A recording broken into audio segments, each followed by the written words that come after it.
cessez-le-feu qui est, je pense aussi important de le dire, on ne parle pas beaucoup de la population iranienne dans les échanges, mais qui est une très bonne chose pour la population iranienne qui vivait quand même sous l'angoisse de l'intensification et de l'escalade militaire, notamment avec la menace de frapper les infrastructures civiles. Donc c'est une étape qui est importante.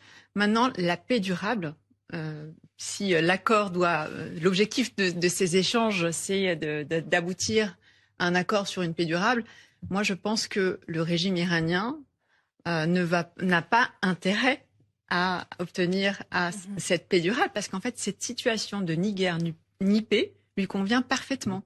Parce que la paix pour lui, ça veut dire quoi? Ça veut dire que il va devoir, en réalité, une fois la paix arrivée, confronter de nouveau l'ennemi principal du régime, qui est sa propre population.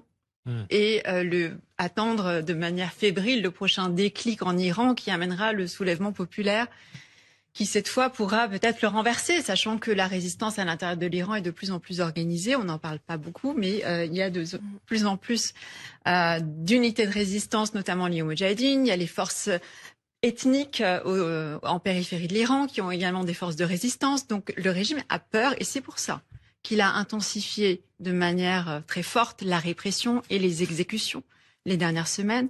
En une semaine, rappelons-le. Juste avant la guerre.